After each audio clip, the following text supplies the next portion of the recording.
What's up, everybody? It's your favorite show, Get a Bucket. I'm your host, Train, as usual. Hope you're all having a wonderful, wonderful day. And as you can see on the screen, we got my guy, Nick. Nick, how's everything been with you, man? Man, everything's been wonderful. It's been an up and down season, so I'm excited to get to talk about it. It's definitely been an up and down season. Listen, brother, I wore a little gold. All this called Get a Bucket. So, we got Lakers here. But I wore a little gold just because your team is the Steelers. So I try to give you a little support. But if y'all know, though, I'm a Panthers fan. So we will be talking about my boys a little bit, just a little bit. But, Nick, before we get into football, what's your plans for Thanksgiving? Great question. I come from a very traditional Jamaican family, so we're big on family. And every year since I was a little kid, we go to my cousin's house. And we have a big gathering. Traditional Jamaican food, traditional American food. So honestly, what's the traditional Jamaican food, out of curiosity? We do rice and peas, some oxtail on Thanksgiving. Yeah, we go in. I might need to hit up your house there for Thanksgiving. That's what I heard. Say oxtails. That brother said oxtails. Ladies and gentlemen, y'all haven't had oxtails? Boy, them things be slapping. Oh my God, yeah. My guy slide through. That's how you invite yourself, ladies and gentlemen. Let y'all know that. So thank you for not saying no on camera. Thank you for saying no. Thank you for not saying no on camera. But what's your Thanksgiving plan? Sounds like you're looking for some. No, so I mean, I'm going to two houses right now. I'm fat, believe it or not, ladies and gentlemen. Don't let the slender frame fool you. Okay, I'm greedy. So I like to play. I like to take plates as hostage. That's why I call it after Thanksgiving. You know what I'm saying? But I'm going up to my aunt's house, family friend's house. Up in the area, so all the family's gonna be up there. So having a good time. So I'm in charge of bringing desserts for one of the families, so that'll be interesting. They did hit me where I'm good at, though. I'm good with desserts, so I know how to pick them out. But if you want to be making from scratch, that could be a little interesting. But no, it should be a good time, though. It should be a good time. Shout out to these stores I'm about to buy these desserts from. Hey, yo, I suggest Wegmans, my man. That's the go-to spot. Wegmans be slapping. Costco. But here's another one, too, though, that people be sleeping on. Safeway. That's right. I said it. Safeway has some good desserts too now. But no, Wegmans, you are absolutely right, Nick. They got some desserts for that. Woo! What's your favorite dessert, out of curiosity? Now, after this, I promise y'all, ladies and gentlemen, we will talk about the NFL teams. I promise y'all. Damn, that's a good question. I mean, it's gonna sound basic, but it's just since I was a kid, it's something that's always been like refreshing, and like I don't ever feel like too like overstuffed, Yeah. So like ice cream, it's like that's like my like guilty shit, you know what I mean? Like I love me some ice cream. Fun fact, I've never heard ice cream as someone's favorite dessert. Like you never hear that. That's interesting, actually. See, I'm gonna say I got a tie. I got a tie between sweet potato pie and banana pudding. All right, those are my two. Like I can always eat those. It don't matter. I can even combine them. So I mean, those are my favorite two. I've never heard ice cream though. That's crazy. That's crazy.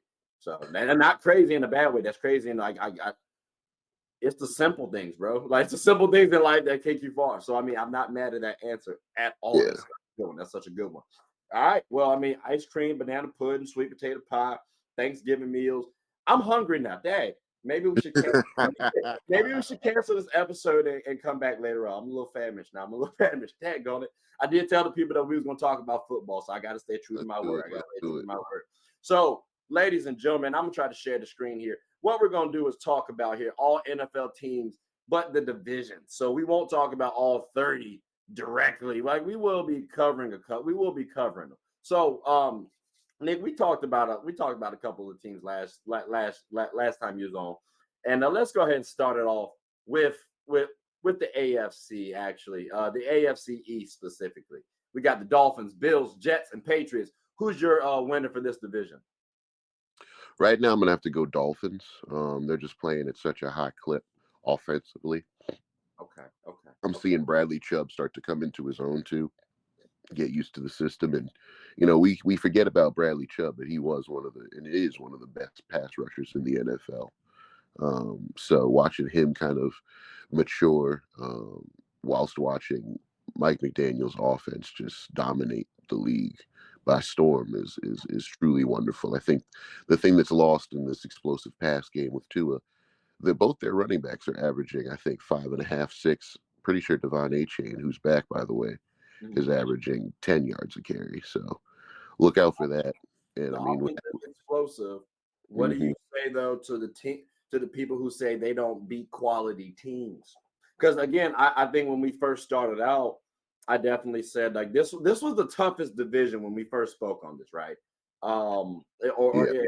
And so I wanted to say I can't remember who I went with defensively because also Aaron Rodgers was still at the helm at the time, so this division was a little different. But the Dolphins don't beat those top tier teams this season, at least have not. Does that give you any concern, or you still you rocking with the Dolphins still? Because it sounds like they could falter a little bit.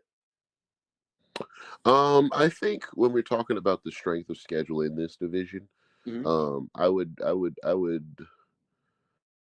point to the quality of wins from other people in the division. We could talk on the Dolphins for a while, but when you talk about the AFC East specifically, that's the conversation. Yeah. And right now, you're dealing with teams that are also losing very low quality wins, like the Bills dropping against the Broncos and the Jets. I mean, you have the Patriots, who this looks like Bill Belichick's last year coaching for the Patriots. Whether it goes to another team or decides to hang it up, he just looks like he's going through the motions on the sideline at this point. Okay. And then the Jets have to put everything on the back of Zach Wilson, and I still don't know if he's up to meet the challenge. So, I mean, it's the Bills, it's the Dolphins division to lose right now. Okay. Yeah, that's more my thought. Okay. Now, I think we both kind of agree it's the Dolphins to lose, especially talent wise.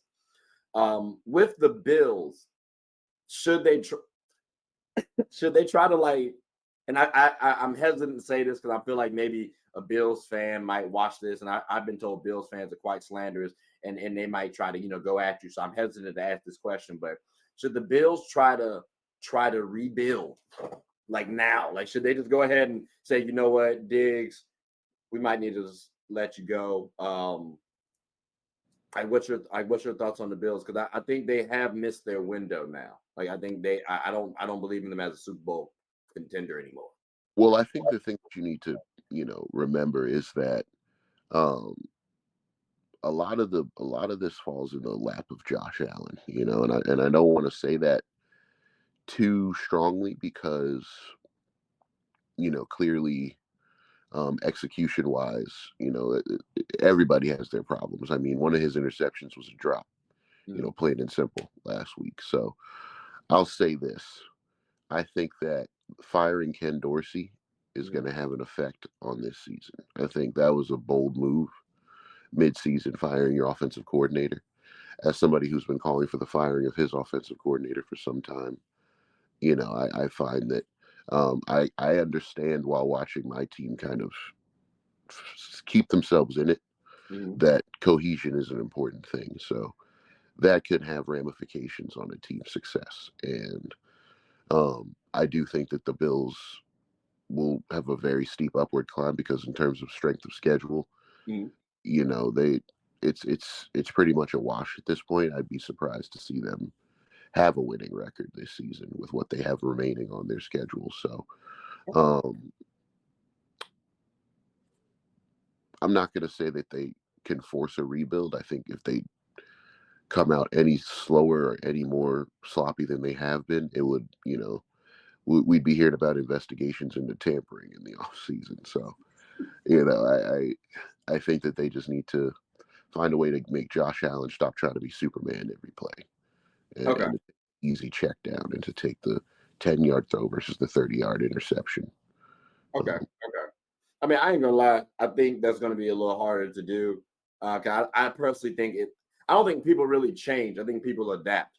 And this has been Josh Allen over his career. I've heard he tries to play Superman. And I mean, he has the physical tools to be able to do so, but that doesn't win you a Super Bowl. I mean, again, Panthers fan here, like the man with this jersey, we did it before, we tried and it failed. So like I've witnessed people trying to be Superman, and it's a team game. So I mean, like this isn't basketball. Like Kobe could do it, cool. Jordan could do it, cool. Like Braun can do it, cool. As a quarterback, it's very tough to do it. Even Pat Mahomes, there's nobody that does it alone. So it's like with Josh Allen's mindset still being the same this many seasons in, you can't teach an old dog new tricks.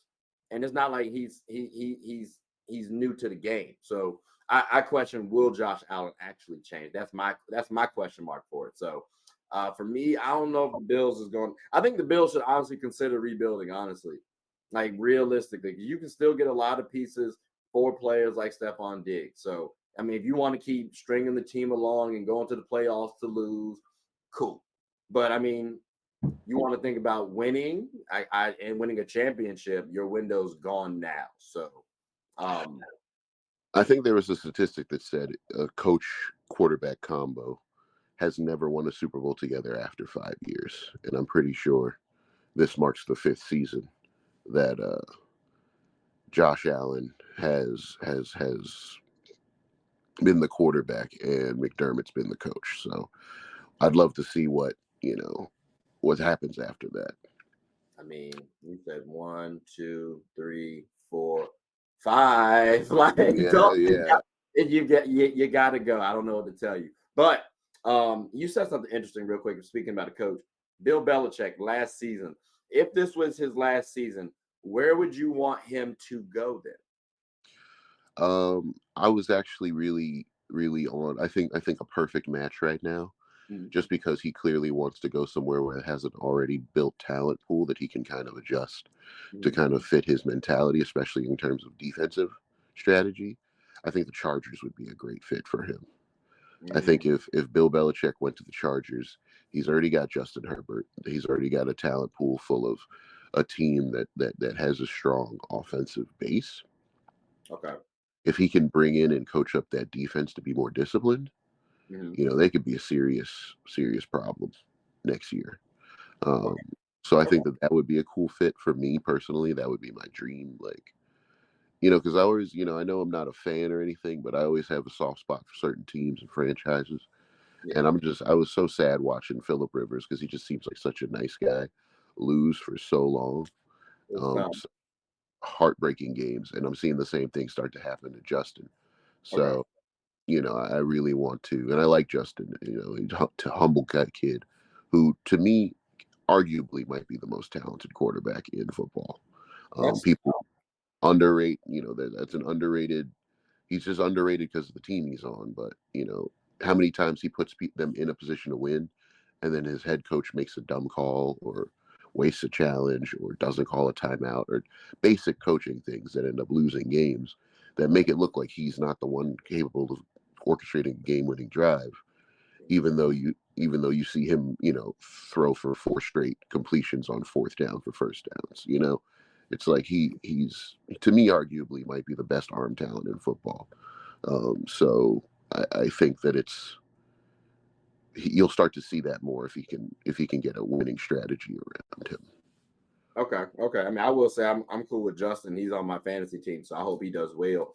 He does have a squad around him though on a consistent basis. So I do think that does kind of go against them sometimes. Like, if he loses early, dang, Justin, like you couldn't get further. But I do say it's interesting you bring up Phillip Rivers, and Phillip was successful, just lost in the playoffs. And I think that is kind of like Justin Herbert, because I think sometimes like Jalen Hurts reminds me of Donovan McNabb. And it's just interesting how, history does repeat itself. So I think we might be seeing a similar thing nowadays. It's very interesting that you say he's like, or you bring up Phillip Rivers, and because they are very similar in terms of their career path. So that's interesting. But it's so funny to say that, by the way. I don't mean to cut you off here, but but that Eagles reference you just made with Jalen Hurts and Donovan McNabb, I lived in Philly for 6 years and was surrounded by nothing but Eagles fans. So I still got a lot of friends who are loyal to that fan base, and have a couple friends who, interned with the team actually. So they keep me abreast on all that stuff. And, Donovan McNabb was not liked amongst Philly fans, to be honest with you. I mean, he'll always have a place in the city, and Okay. he's going to be a quarterback who people rooted for, but Yeah. his personality was just a wash for many people. They thought he was a cornball. They Yeah. thought he was weird. Like he didn't have that cohesion in the locker room that said he's a leader. He was just the quarterback. Jalen Hurts is actually giving second stint Michael Vick vibes to me. If anything, he's giving, Randall Cunningham. He's that kid is a leader, and I truly, and I respect his swag, and you can tell his teammates do too. Yeah. No, I get that. Because I was just bringing him up because of like team. You know what I'm saying? Like Mm-hmm. Donovan McNabb was on the Eagles. From a leadership perspective, I thought Donovan was cool as a leader, but I mean, I'm not inside the locker room, so that's a different discussion. It's another discussion for another day. But that's interesting though. That's interesting. That kind of brings me.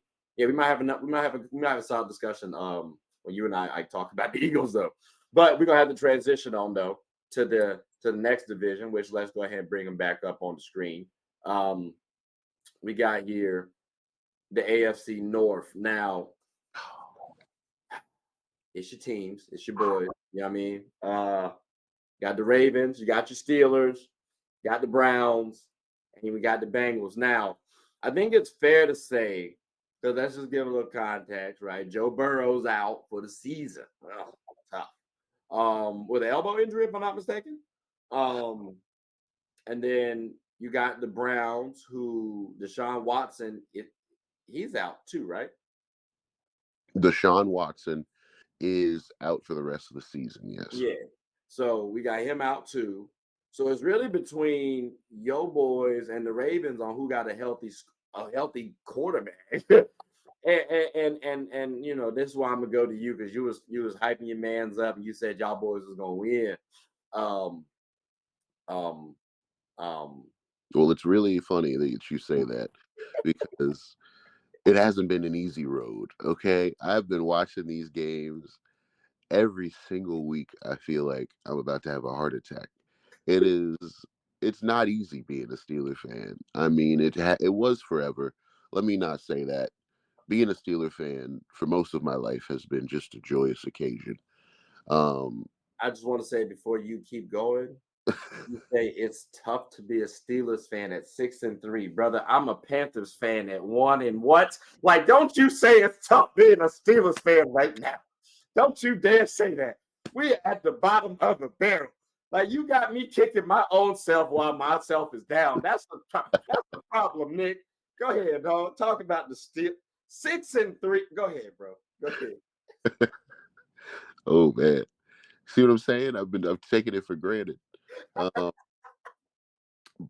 at 6-3, it's so funny. After that loss to the 49ers, everybody's like, fire Mike Tomlin. This offense is trash. Yada yada. This man still finds a way. 6-3 with the team we have, with the defense we have. It's not surprising, but with the offense we have, super surprising, because I still am not a fan of Matt Canada. I still want him to be fired, but they're pulling it off somehow, way, shape, or form. Say what you will about Kenny Pickett. Pretty sure he has like the most game-winning drives since like Matt Stafford in his first 2 years or something. He's been the kid has that thing that says like, okay, I can orchestrate a game-winning drive right now.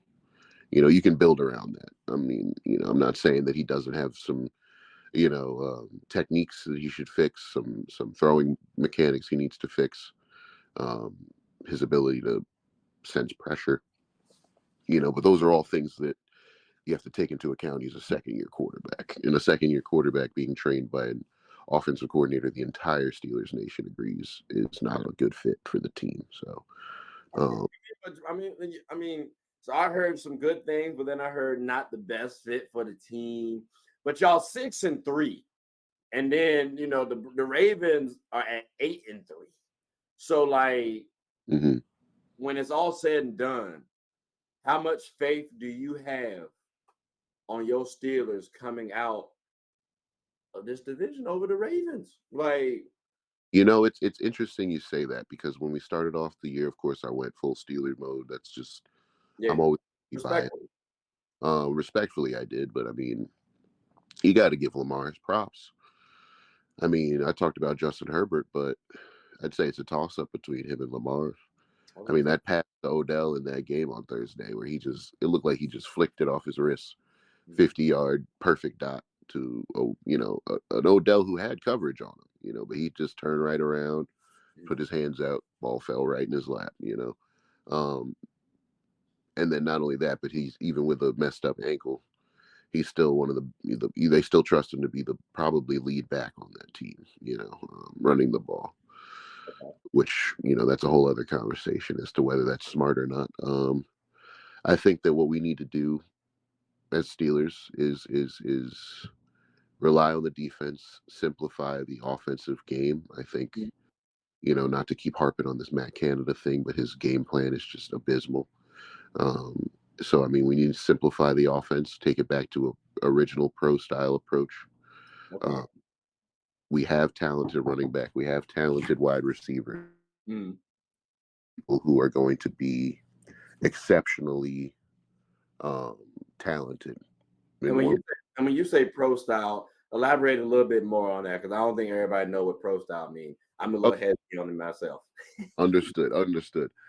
So, I mean, when we talk about the original aspects of true offensive football, offensive innovators, the pro style approach is what we consider the classic I formation or 12 formation approach to football.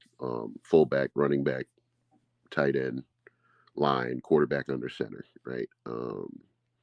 The reason I say that is because in shotgun, Kenny Pickett has proven that, the defense just gets to them. Our offensive line is in the rebuild phase. So, we're seeing that pressure's getting to Kenny. But under center, he's having some success. Utilizing the run game has been successful these past few weeks. Jaylen Warren looks like a bona fide stud. I think that we need to get back to that and simplifying football, because now we live in a run and gun, West Coast offense dominated league, which is just a little too complicated for Matt Canada's play calling. Now, you say, though, simplify the offense, and I hear that, but you also say, too, the O-line is in rebuild, if I'm not mistaken. So with that being in mind, I know the run game relies heavily on the O-line, just like the quarterback does. Yeah. You guys are in a rebuild. Should you not give yourself a little bit more spacing so that way y'all can get the ball off at least? Because if you in rebuild mode, I'm assuming your running back's not going to have that much run to do, and your quarterback not going to have that much throwing to do. So, well, here's what I'm saying. The con artist came in clutch, and he drafted pretty well for his first draft. Broderick Jones looks like a bona fide stud. He looks like a tackle to stay. And to me, he's stronger as a run blocker than he is as a pass blocker. And over the last 2 weeks, since he's been the starting tackle, he has been successful in opening these holes finally. So we've seen Najee and Jaylen Warren have back-to-back combined 150 rushing yard games, multiple touchdown runs, since Broderick Jones has been considered you're the permanent starter. So, I mean, that's a good sign for me. It sounds like we just need a couple more solid draft picks. Okay. So just to clarify, for this season, you got the Ravens over your Steelers. For this season, let's throw in the caveat of just what happened on Thursday, which was losing Mark Andrews for the remainder of the season. That's and who knows what's going on with Odell. I remember he went down on that catch I talked about with a shoulder injury. He was out for the rest of the game. So if Lamar just lost 2 more of his targets, along with losing J.K. Dobbins, I mean, Keaton Mitchell looks great. Gus Edwards looks solid as a running back option, but clearly he's fighting for his life running the ball like usual.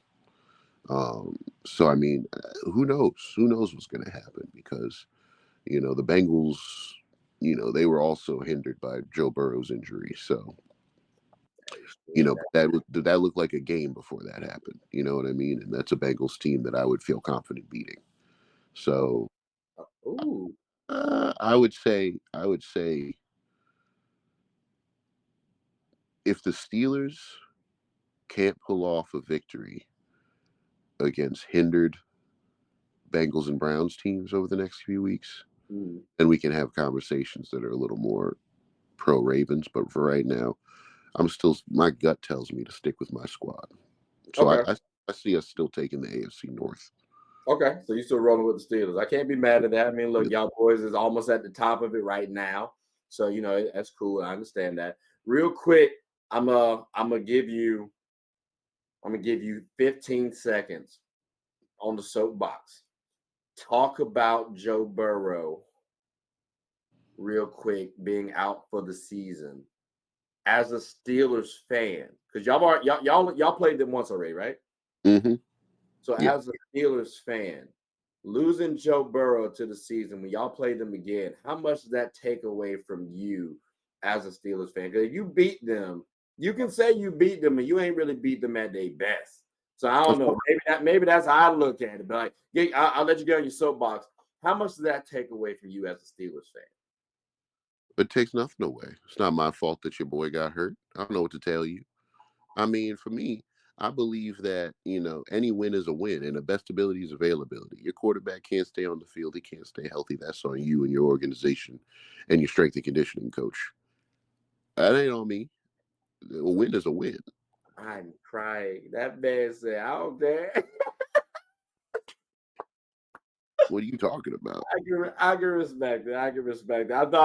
I thought maybe you might be like, you know what, we ain't get to play them at their best. I can respect that. I can respect that though. All right. I just wanted, because you know what, for real, we ain't talking about the Bengals, and it was weird too, because normally you do talk about the Bengals, but like the moment Joe Burrow goes down, they lose their sales. So it's kind of crazy. It makes you think though, is Joe Burrow the most important person on their team, or is it really his weapons though? I'm just saying. I don't know, because I mean, he came in season. He came in for his career with a really strong receiving core. That's all I'm saying. But I mean, I don't want to harp on them too much, because we got some other teams to talk about too. We got some other teams to talk about too, Nick. Well, let's get to that. But I'll say this: the Bengals, their heart and soul is that kid and his cool demeanor. Browning actually didn't look bad when he came in for some hold off the bench, but Joe Burrow is Joe Burrow, and you can see that the life left everyone's eyes when it was ruled out. So, some players, what would happen if the Chiefs lost Mahomes? I mean, I feel like that's a little bit graver of a situation. And also because like you got one weapon as opposed to two. I'm talking about if you remove his weapons, it's a little bit trickier on that Bengals team. And you might even say, well, yeah, Joe Burrow being one person opposed to his three weapons, and Joe Burrow matters more. I hear that too. Like on that Chiefs team, it's only one weapon. So that's the reason why I say that one might be different. But I do hear you though. Like end of day, the quarterback, if you remove, he's more than likely is the most valuable player on that team. I'm just saying. But what's so funny is you say that, but like when Mahomes did have that one weapon, he wasn't doing too hot at the beginning of the year. They dropped some big games and almost dropped some easy wins for a team coming off a Super Bowl. And to be honest with you, I mean, if Travis Kelce went down, I mean, you saw that offense struggled. He didn't know what to do. And to be honest with you, Travis Kelce's to me is more important to that Chiefs team right now. I'll go ahead and say that. That's how I feel. I think Travis Kelce is more important than those other weapons on the Bengals team, but that's because too they have those other weapons to help out. That's what I was saying. So like, I think if Joe Burrow didn't have those weapons, I'm curious how we'd be looking at Joe Burrow. Like let's say for example he gets a different set of weapons.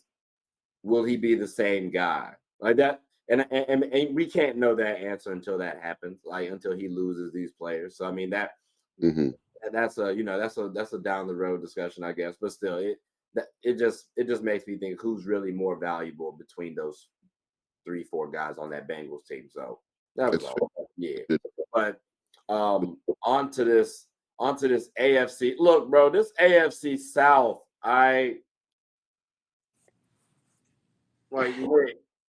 we got the Jags, the Texans, the Colts, and the Titans. Brother, I didn't think it was gonna be this close. I really did not. Like Well, Stroud, is yeah.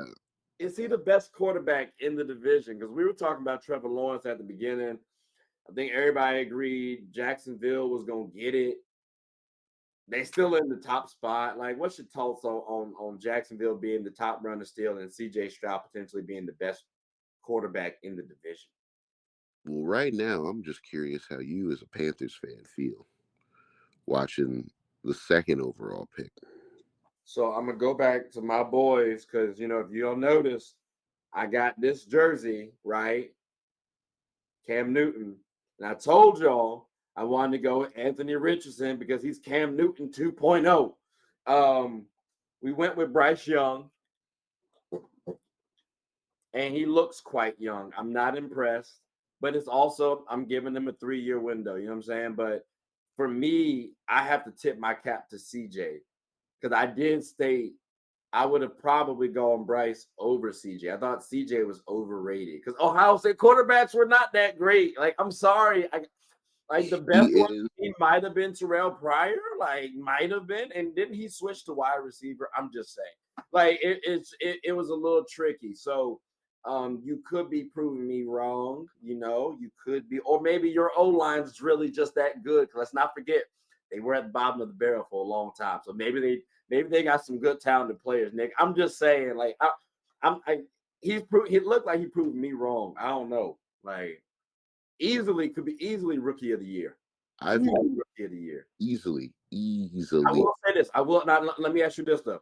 Would that be, in your opinion, as easy if Anthony Richardson's still playing, if he's healthy? Because remember now, he was looking like the better prospect earlier on before his season went down.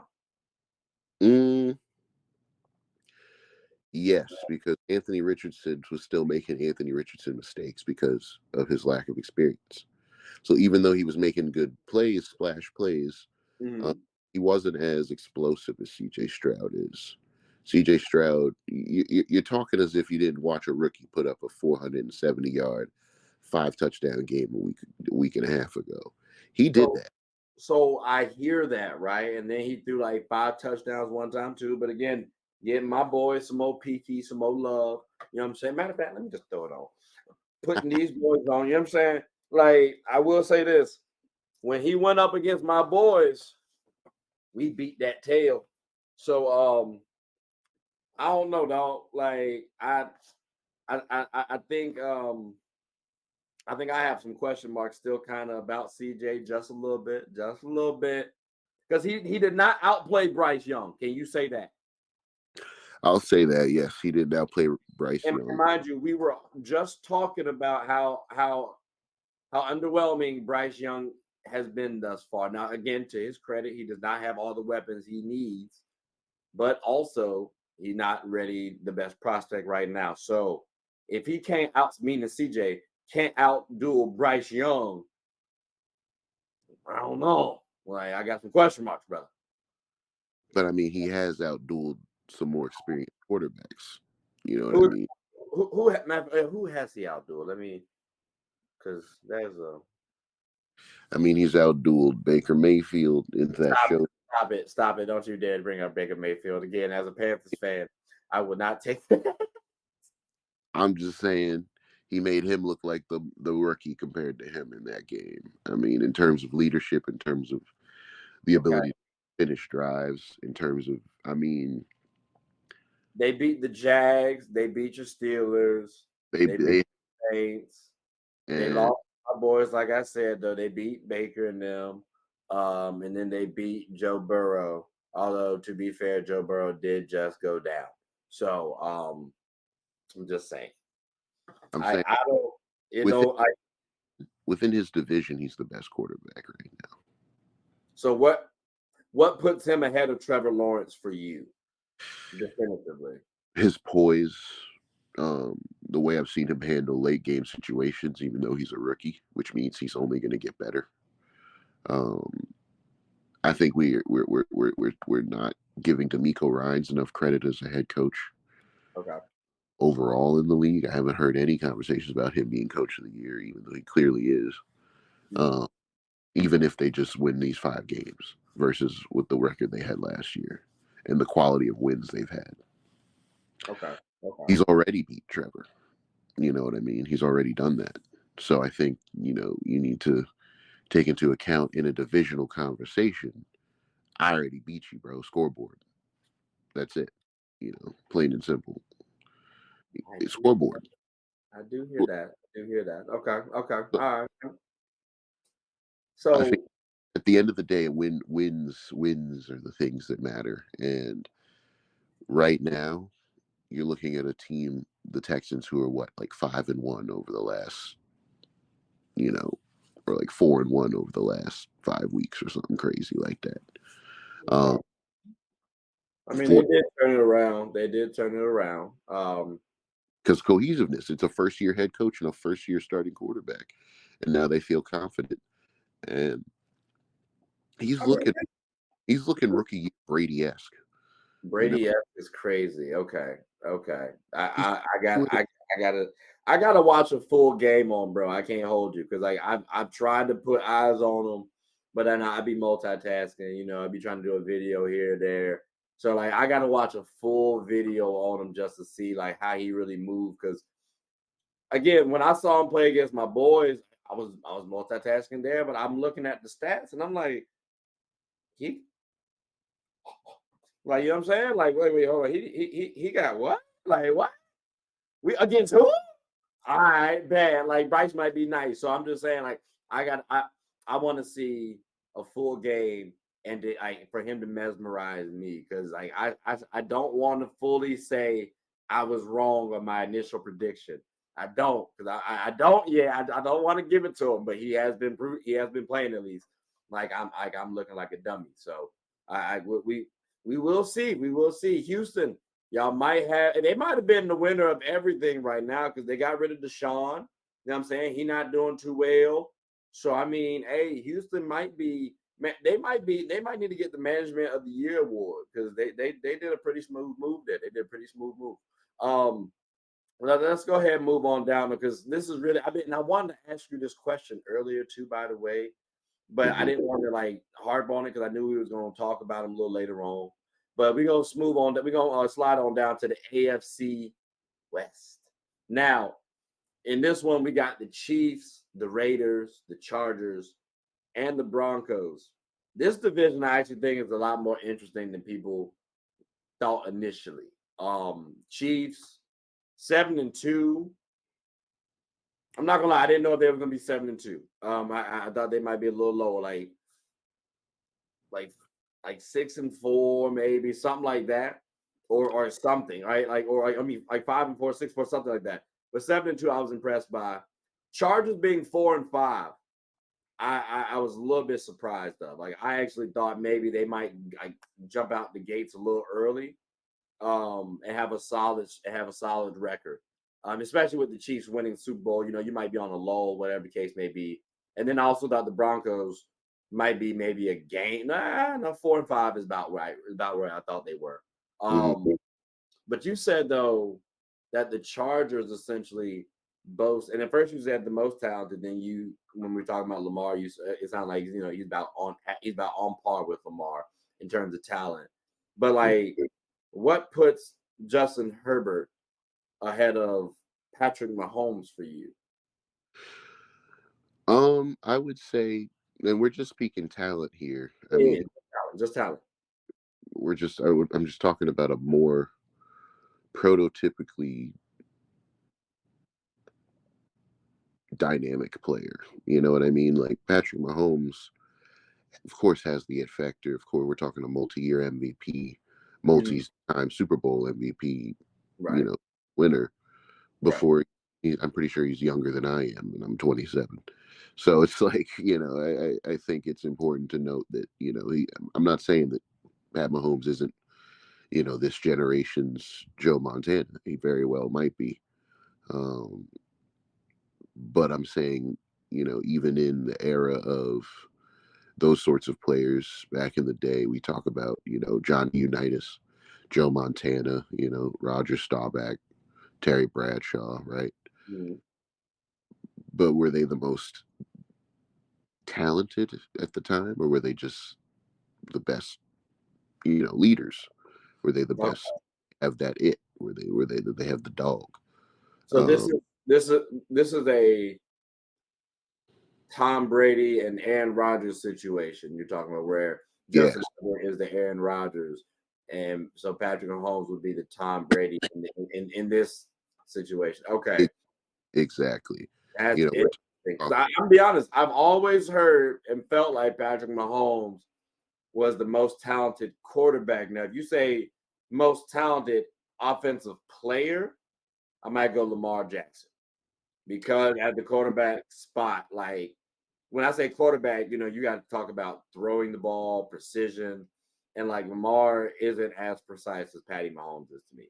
No, And that's why I say as a quarterback, like if you want to talk about again going to basketball, point guard versus guard, you know what I'm saying? Like is that sort of different. So for me, I would say quarterback is Mahomes as in terms of talent, and then player, I would go Lamar Jackson because of athleticism. Um, but I wouldn't have thought of Justin Herbert as the most talented. So now I gotta, and again, he's on my fantasy team, so I'm hoping you right, and I'm hoping he does pretty well. But this I, dude's arm is just immense to me. The throws, the angles of throws he's making, and I know you're gonna say, well, Mahomes does the same stuff, but to me, I think that when you watch Justin Herbert do it, Mhm. it just, I mean, he had this touchdown pass to Guyton last weekend. I mean, the way he threaded this ball. I mean, it's the speed, like the velocity of the ball when it comes off his arm. Like Okay. Okay. he threw it between three defenders. They didn't even. It's like they didn't even register the ball was going by their heads. And then Kenny Guyton just put his hands out, and the ball was on him. I'm talking like a 30-yard touchdown strike. I mean, to me, I think the way that this kid can put the ball on people is Mhm. immense. It's a beautiful thing to watch. Okay. Okay. And it's Okay. funny because I can compare him to an older Chargers quarterback, Dan Fouts. Mhm. I think as somebody who's a student of the game, I've watched a lot of film on a lot of people. Now Dan Fouts could throw a ball, and I would say that's what I see with Justin. Okay. Okay.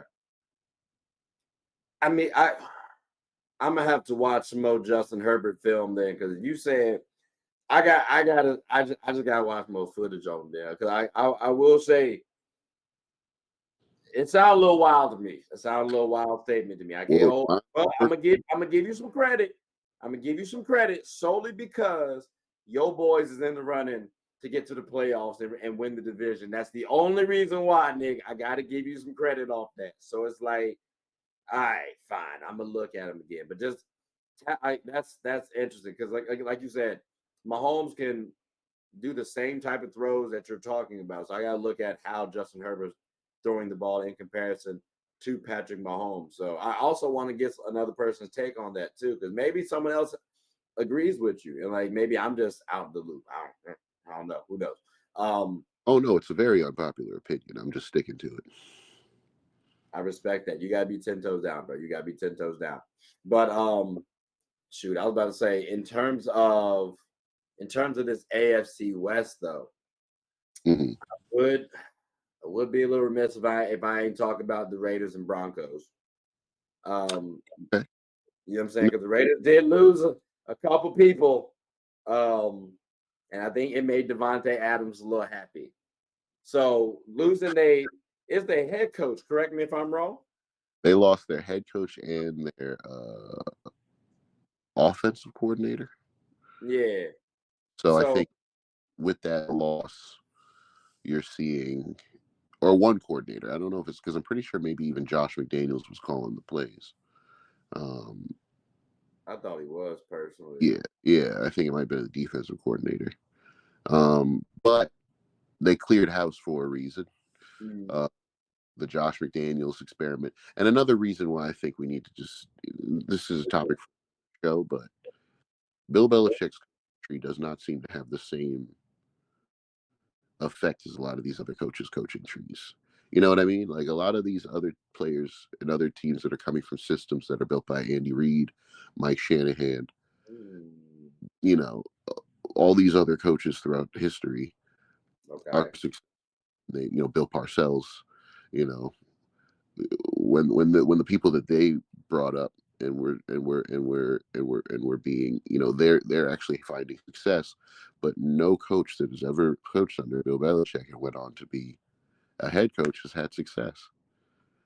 When are we going to have that conversation about what does that mean? Let's table that one, because see, y'all more of a football experts than I am, so I got to do my research on that, because I was about to say, well, I thought isn't.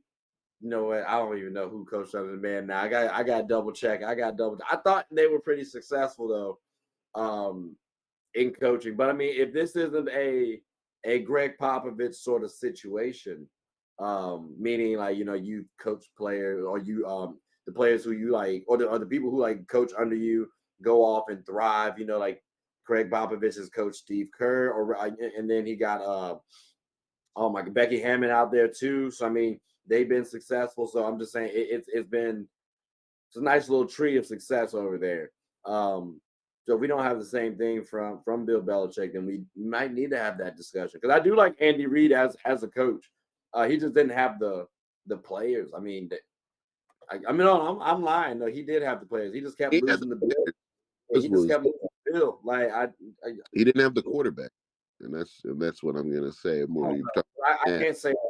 I can't say that, because he I mean, Donovan was cool. It's not like he was some slouch. Like he was solid now. He was solid, but he wasn't Pat Mahomes. Nah, but I mean Brady, and he put him up against a player that wasn't of that caliber. Now let's say he was good enough to beat Brady though. I think he was good enough to beat Brady. I think like you lose by 3.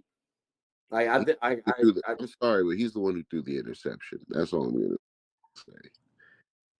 That's all I'm gonna say. So I mean, it's okay to put that conversation in there. It's okay.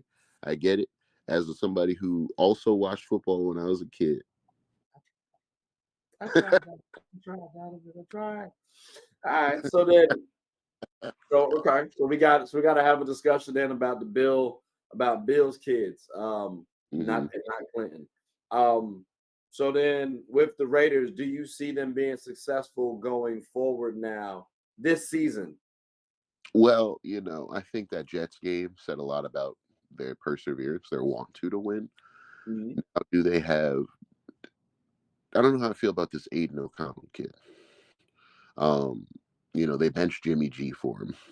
Mm-hmm. And he's had efficient games, but I'm not seeing Adams any less pissed on the sideline, after a drive, because they're basically just relying on Josh Jacobs and trick plays right now to try to get by, gadget plays, if you will, reverses, having receivers run the ball, Josh Jacobs putting up 20 carries, which he's on my fantasy team, so I don't mind that at all.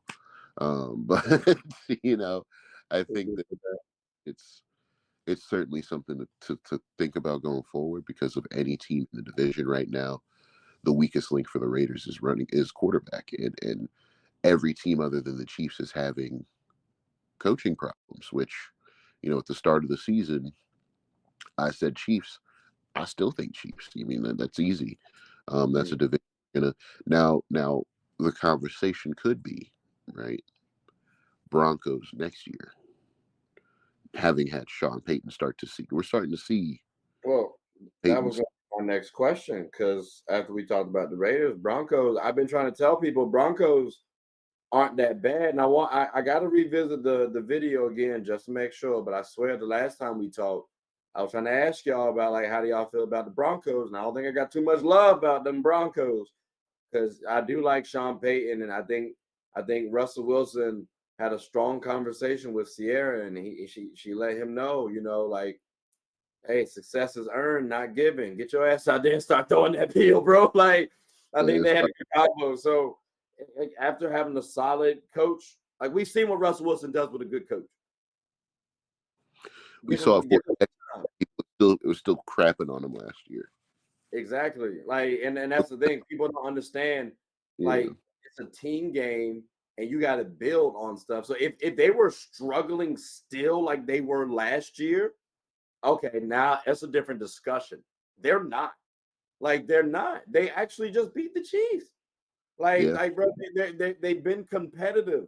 Like, I had a couple people. I actually was able to tell a couple people, like, hey, I told you I was right about the Broncos.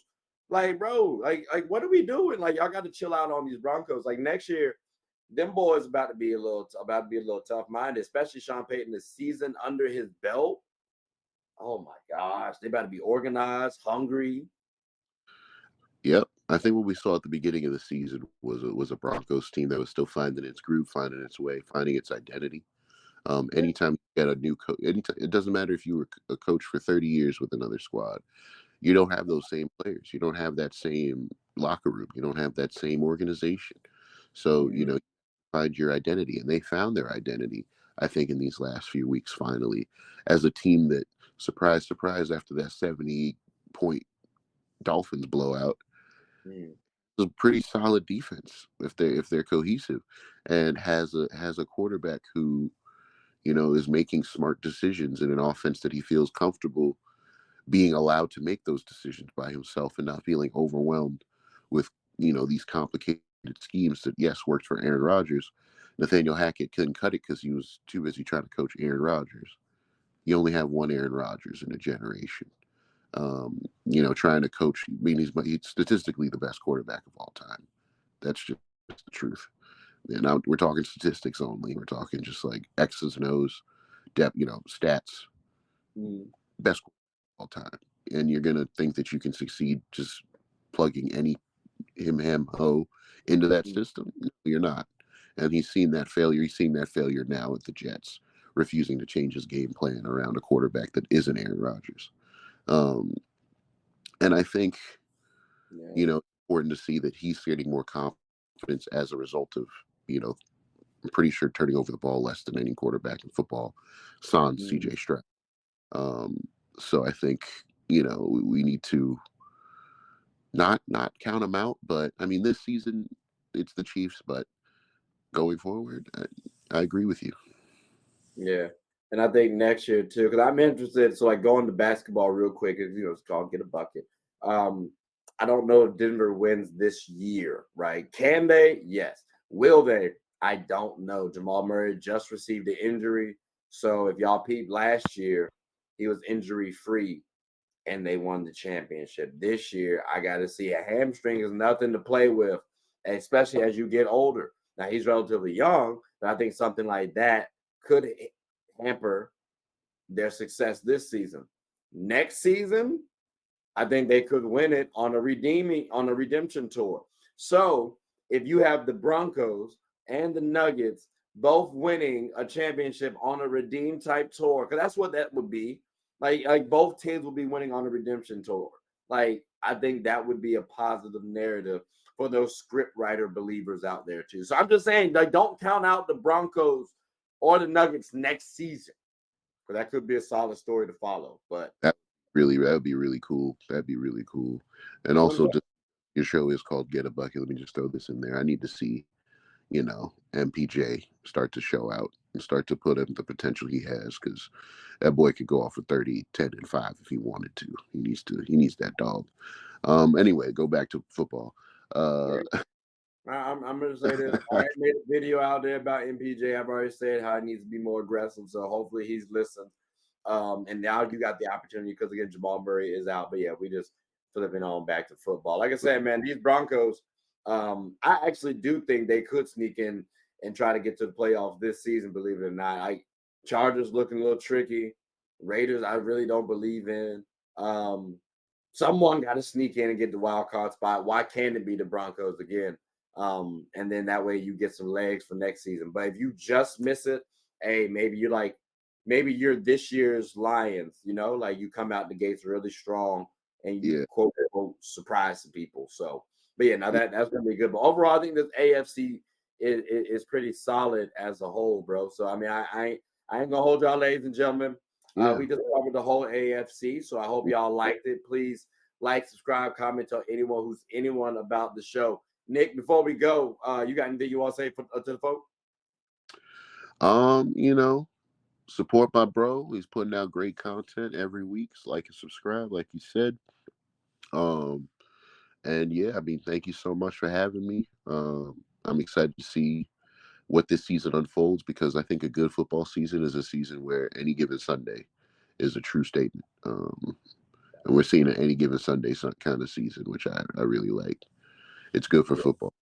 Have competitive teams regardless of record, division, roster, health. It really makes betting a lot more. Yeah. Well, I don't know if entertaining is the right word for that. Actually, now that I think about it. No, more like anxiety inducing, but Yeah, it adds anxiety to my. I swear to you, bro, because even in basketball, it's becoming more like an any game sort of league now. You know what I'm saying? Like any team can beat you. Like the talent level is there. It's just more so about the execution and production now. So I mean, that's what the NFL is like, and I've appreciated the NFL for a while for that reason because any team can win on any given Sunday. So I mean, and I think that's what the NBA is trying to actually create in their league because for a while you kind of knew which teams were going to win. So you still might be able to, but now it's harder to tell because this team is actually tough to beat. So can this team really beat them?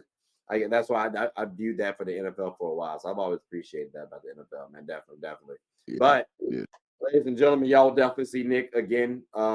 Probably soon too. I'll probably have another video to talk about because Super Bowl not going to be is going to happen not too long from now. So we should bring. We'll have you and a couple other boys on the show for certain. But like I said, ladies and gentlemen, hope you all have enjoyed it. I hope you all having a good one. Hope you all enjoyed the show, and most importantly, take care. Sports is one of the few things that genuinely connects us together. Whether with coworkers, friends, family, we all love the entertainment. Well, here on Get a Bucket, my goal is to talk about sports and its cultural impact. The WNBA, for example. The WNBA is loads of entertainment, from the new rookies battling, displaying their skill sets, and preparing to take the league by storm, to the Titans and the MVPs of the league clashing for battles we'll always remember. From imagining the soon-to-be possibilities to admiring and treasuring the finales. Get a Bucket is a platform where other sports analysts, hoopers, coaches, and fans of the show come and talk about the WNBA, both negatives and positives. So if you haven't, take a quick peek. At the very least, you'll have a good time. Remember, sports is one of the few things that genuinely connects us together. So please, tune in and stay connected. What's up, everybody? It's your favorite show, Get a Bucket. I'm your host, Trey, as usual. Hope you're all having a wonderful, wonderful day. And as you can see, we got my guy on the screen, Byron. And as y'all notice, he's moved. He's in the penthouse. Byron, what's good with you, my boy? How's everything? Man, life is good, man. Appreciate you having me. Life is good. I appreciate you on the show. I appreciate you on the show, man. Listen. We're going to get right on into it, dog. But before we do that, I just got to say, what's your favorite Thanksgiving food since it's around the time period? What's your favorite Thanksgiving food? Oh, I gotta have them candy yams. I gotta have the candy yams. Okay. If I ain't got them candy yams, I'm good. Like, that's all I need. I need them candy yams. Okay. That's I'm not mad at that answer. Yeah. I'm gonna just say this because I have a cheat code with it because I was gonna use candy yams. A version of them, at least, is my dessert. But mine is mac and cheese. Like it's got to be mac and cheese. It's got to be fried mac and cheese. You know what I'm saying? Like, but I'm not mad at yours too. Because if you tell me you got some marshmallows on them things, hey, dog, like it's a little tough. Ooh, dang, I'm starting to get hungry again. Yeah, I need the yams. Favorite dessert though. Favorite dessert. That's tough. It can go a lot of ways. My mother, she always made sweet potato pie. That was something that we kind of came up on, sweet potato pie, apple pie, the cobbler, the peach cobbler. So like, it's the traditional Southern pies, if you will. So I can't really choose one, but You got to pick I one, brother. You got to pick one. if I had to pick one, let me get that peach cobbler. Let me get that peach Okay. cobbler. All right. Yeah. That's a bet. That's a bet. Then. Let me See, get it's peach tough for cobbler. me too because I also say I have sweet potato pie and banana pudding as my favorites. But if I got to go with one, because I didn't get the yams, I'm gonna say sweet potato pie. You know what I'm You saying? can't go Like wrong. I'm gonna Yeah, do. it's sweet potato pie. That thing's different. Yeah, it's it is what it is. We here with it. We here with it. But ladies and gentlemen, I just wanted to get that food out the way because it's around Thanksgiving time. So I was actually curious what your favorite meal is. Now, Byron, we just gonna go right on into it though, because we're talking about here, ladies and gentlemen, the NFC. Now we got and let me go ahead and pull these boys up on the screen here. Give me a second.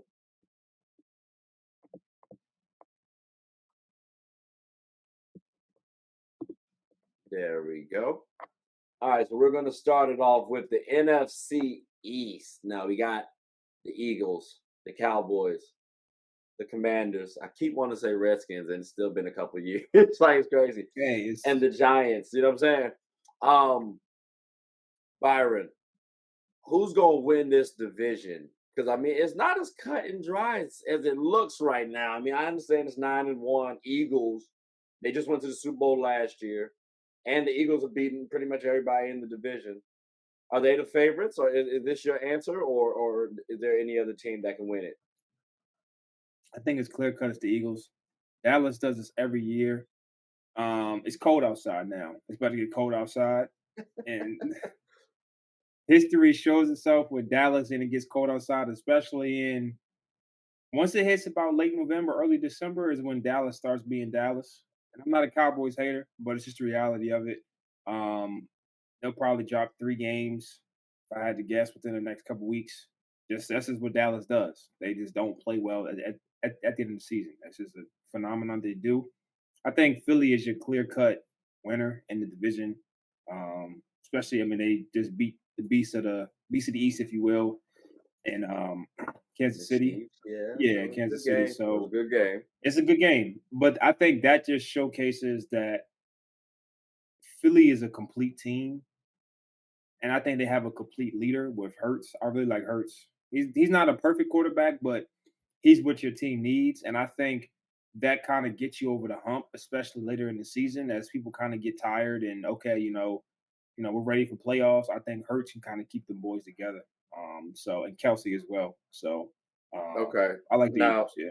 now you like the Eagles, but I mean, to his name, it has seemed like Jalen Hurts has been hurt a little bit over the season. So I mean, with that being said, do you expect Jalen Hurts do you expect his durability to last throughout the season and playoffs? Because as the playoffs hit, it only gets harder. You know what I'm saying? And it's a long Yeah. season too. So I mean, what's your thoughts on that? Because let's not count out the Cowboys. Yeah, they might start cowboying. You know what I mean? But at the same time, this is a playoff team who I mean, they're like bottom of the barrel. They can get to the oh my god, the wild card.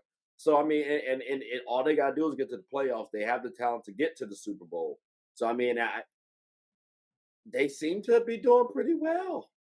Yeah, I mean, they had their early season woes. Mhm. They had their early season woes. I think them not having Trayvon Diggs will hurt him, even though he's a gamble guy.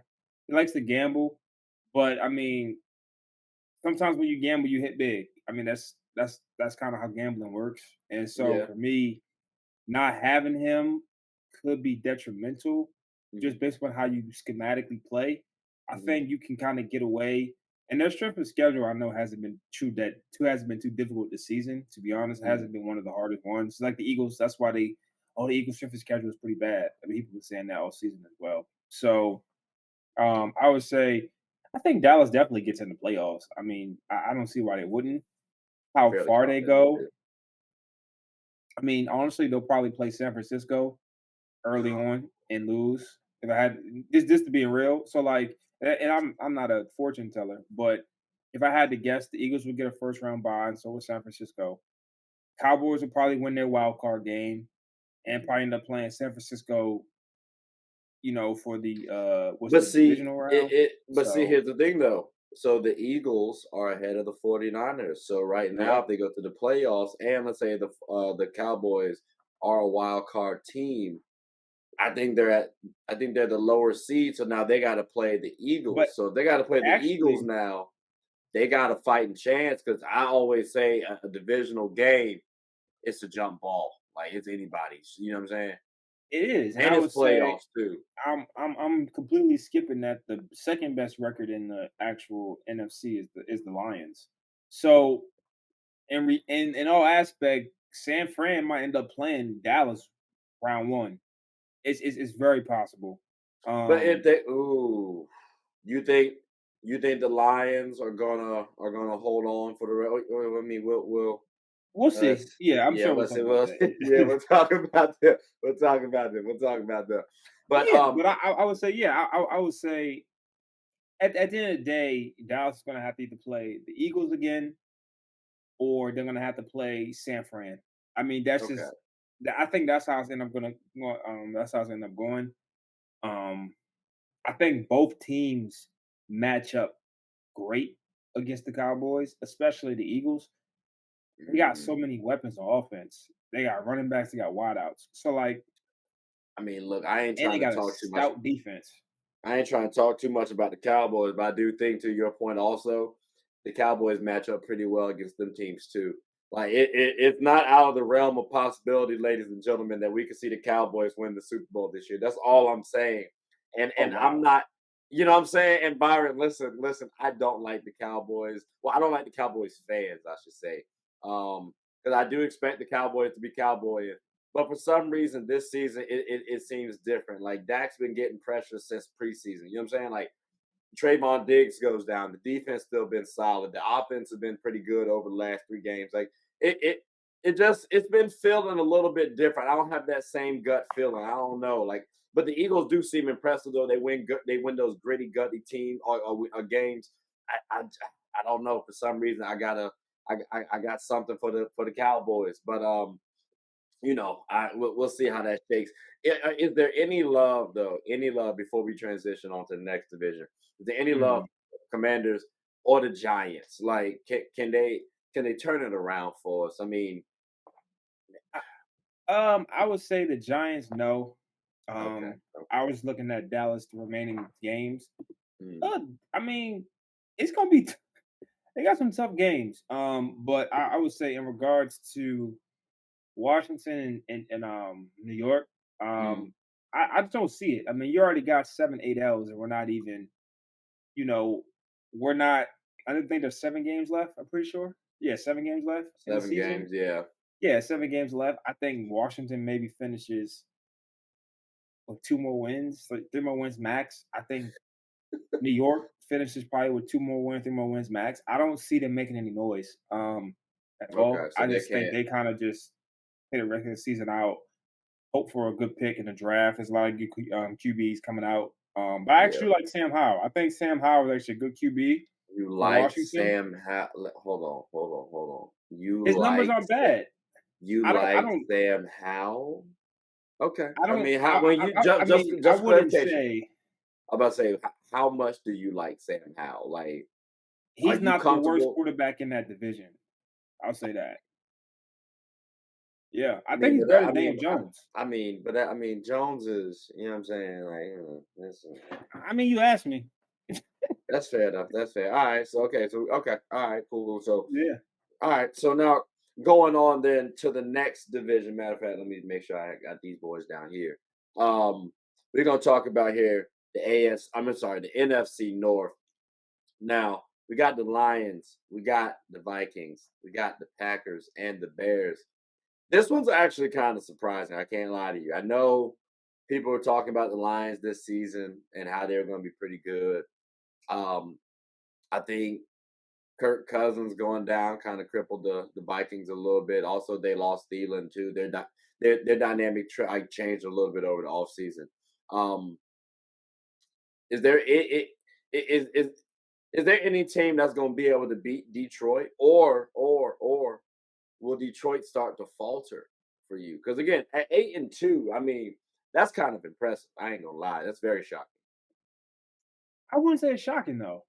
At the beginning of the season, I think we're on the shot. I predicted the Lions to win that division. I said that originally.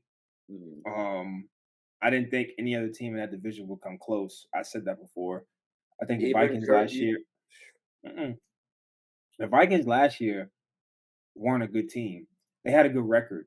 They weren't a good team. They had a really good offense last year, and that was able They to had get a them by yeah, some but they players or some but they teams. didn't. They lost Cook. They lost Cook. Yeah, And they yeah, lost and some other Thielen. guys as well, right? Yeah. But for me, even last year, they had a lot of close wins. Like I think they had the most games decided by like I think 2 points or something. It was something crazy like that. I forgot what it was. So Mm. for me, they weren't an impressive team. They knew how to win. And I think the difficulty in that, if you look at the opposite, right? The Lions was the opposite. The Lions were a team that lost the most last year by the least points. Like I think they had like 7 losses by like I think a total of like 10 points. It was some crazy stat. I hear that. I They do turned hear they that. they turned so the Lions and the Vikings were the opposite last year, where the Yeah. Lions lost close games and the Vikings won close games. And I think the Lions, their coach, I think they bought into that coach. I think Mhm. they're bought into kind of what's going on. They got St. Brown, good receiver. I think Golf got a chip on the shoulder and things like that. Golf is a very underrated quarterback, probably one of the most underrated quarterbacks in the. Golf is good. Like Golf, I at the end don't. of No, the no, day, no, he no, went no, to the no. Super Bowl. I don't. I don't think he's underrated. I just think people think he's not that top tier quarterback. Like he's.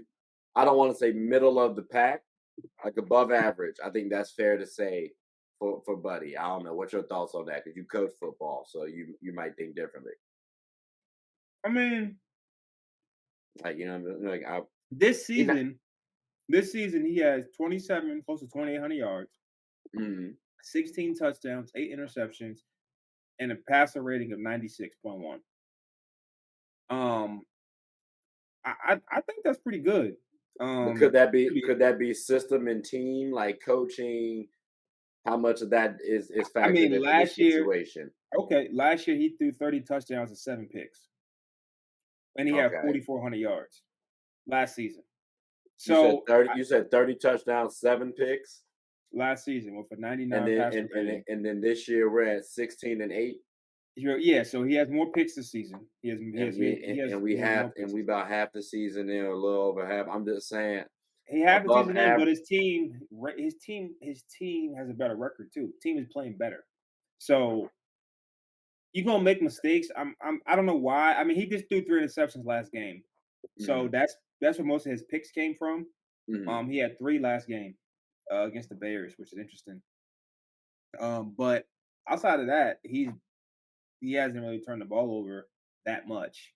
He just had a bad game against the Bears, which that's the reason why his stats look like that. Where Okay, he okay. would have had 5 hypothetically if he doesn't throw 3 picks. So it's right on play, right on point. I don't So do think he you feel has like, finished the season more than probably 11 picks. so when it comes playoff time, then, because this Lions team is young, and again, going back to my earlier statement when I said it's kind of a surprise. Yeah, no, it's still a surprise to me, bro. Like, because you got to remember, this Lions team was pretty much where my Panthers are right now, like at the bottom of the barrel. But for a consistent time period, like they were 0-16 at one point in time as an organization. Like we gotta, you know what I'm saying?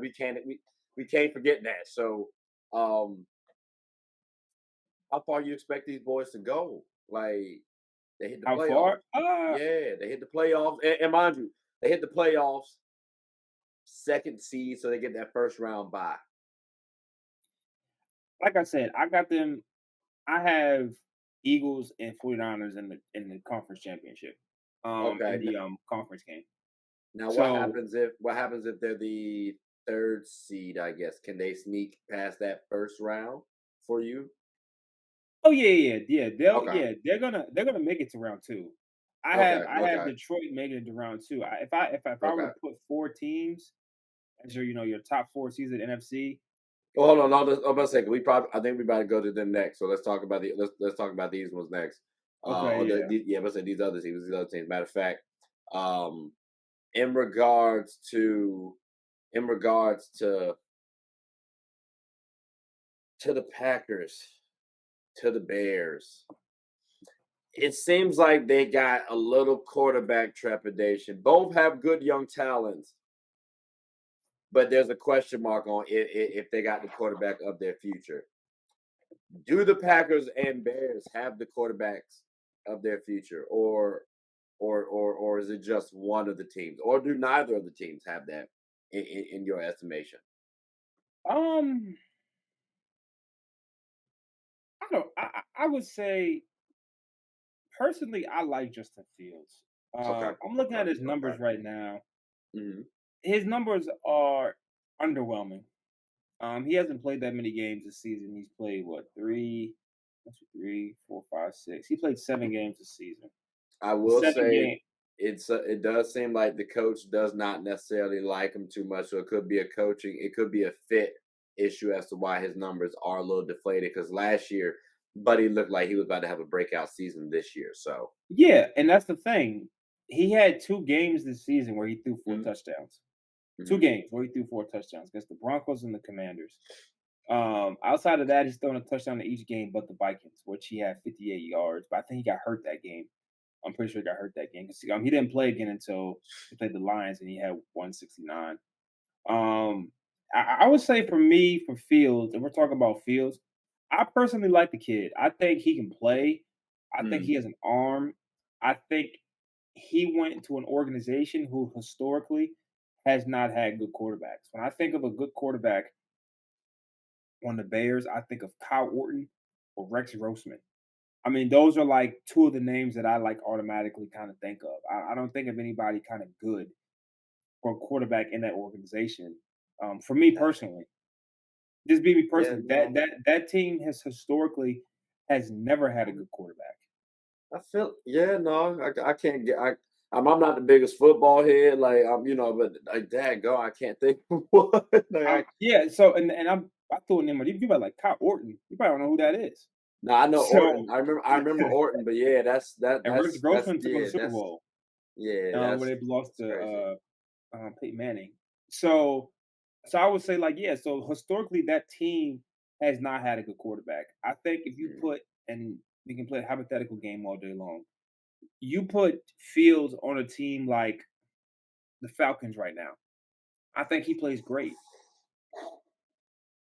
I think he plays great in the Don't do Falcons. that. Don't do that. No. No, that's a terrible idea, actually. A I very think he terrible plays idea. great. I I think I he plays I great. I agree. That's why I say it's a terrible idea. Do you not Oh see the yeah, jersey? Like come I on see the now. jersey. That's what I'm saying. Like if you put him on a better like with a team that's has more weapons and like I can't even name one receiver on the Bears right now. I've been saying that for like 2 years. I would I, actually like I would like to see Justin Fields on a team like the Vikings. What's your thought? Even the Vikings, yeah, even the Vikings that they have weapons, they have some sort of guy to throw the ball to. I can't Yeah, name one receiver on the Bears.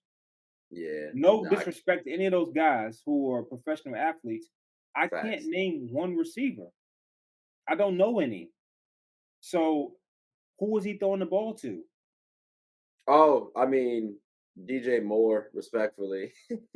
Okay, Moore is on the Bears. You know what I'm saying? But yeah, Like, but Moore's a good receiver, but I haven't watched any Bears game. Unfortunately, I'm not interested. I'm pretty sure he's getting double teamed. I mean, I'm pretty sure he's getting shaded coverage, slided coverage, double covered. I'm pretty sure he is. Now, I'm not saying Justin Jefferson doesn't or Jamar Chase or some of the best right, guys in the league, but at the end of the right. day, DJ Moore is not on their level. They're not in the same conversation. DJ Moore is a number one. He's not a Justin Jefferson. He's not a Tyreek. I know that's a conversation for a different day. He's not a Tyreek. He's not a Justin Jefferson and Jamar. He's not one of those guys. And that's no disrespect to him. He's still a top 15, top 10 wideout for sure. But he's not Top on the 10. level of a Justin Jefferson. No. I'm just gonna Not at say all. DJ on any given day. We can make it work, my boy. You got to rock with your guys. You got to rock with your guys. I But like nah, him. I like him. Yeah. it is levels to it, though. It is levels to it, like you said. I I would like to see Justin Fields traded. I think there are a couple teams that would be pretty decent. Vikings one. Couple like to see him paired with Justin Fields. I mean Justin Jefferson. Oh my God. You got the Raiders too. I think that'd be a solid little interesting storyline to work with. You get Devontae Adams with him there. I think that'd be interesting. It would. But he has good talent.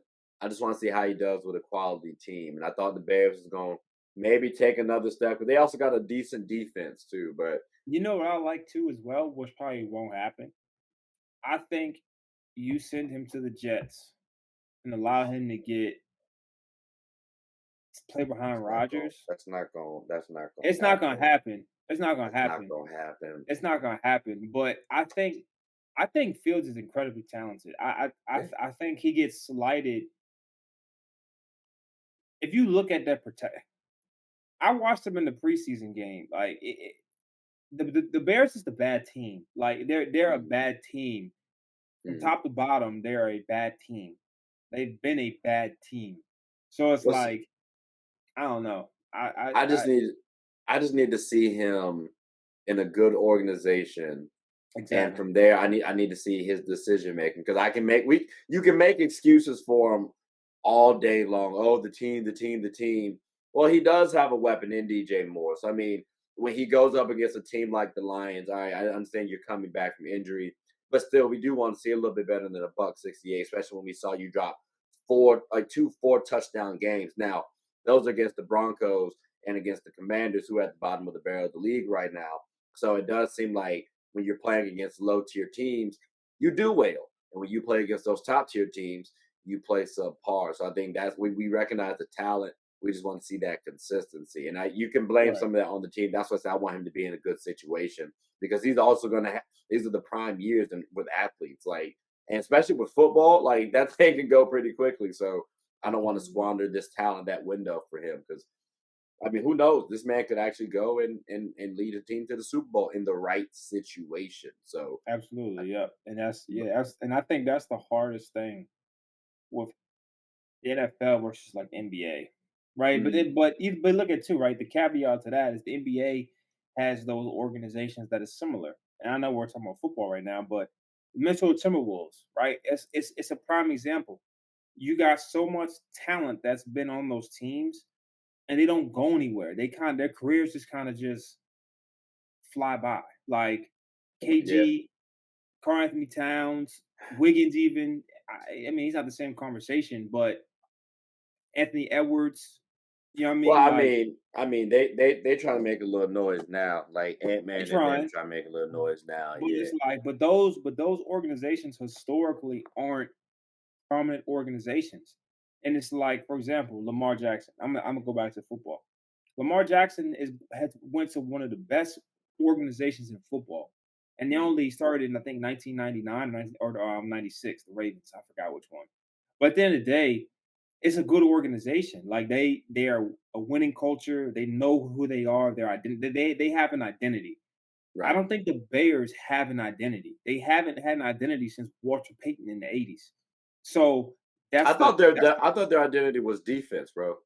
Like I remember. Though. But that's the problem. Your identity is defense in 2023 still. I mean, offense sells tickets, defense wins championships. Like that's what we got zero.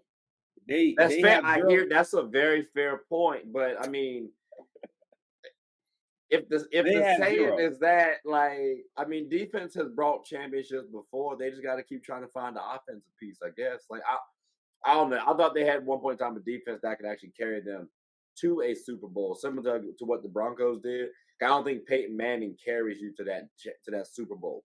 The defense does. Peyton Manning kind of just game manages. So that's what they're missing. They just need that game manager, a couple pieces on the offensive end, and then tweak the defense a little bit, and they right there in the thick of things.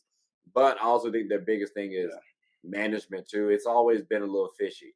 Like the fact y'all can't get it right, and they've been decent enough where I'm like, y'all could have sustained it. So I don't know. Like similar similar to my boys. Like, hey, bro, somebody in management need to leave. Matter of fact, hold on.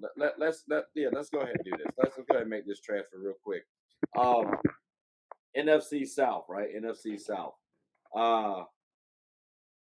Saints, Falcons, Bucks, Panthers.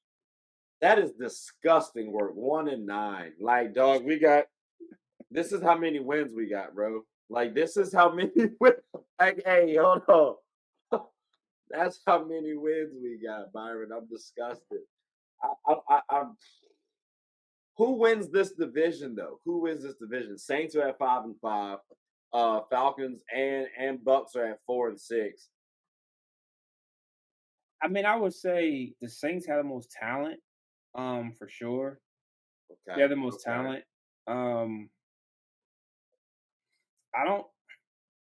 If I'm Atlanta, I'm not trying to win anything. There's a lot of good QBs coming out. Their QB look all right now. He seemed to be doing okay now. Like, I thought that was the case. I mean, yeah, but it's getting time for divisional play, right? It's getting time for that divisional play. You playing against, I hate to use the term, so you're playing against scraps. I mean, you playing against scraps.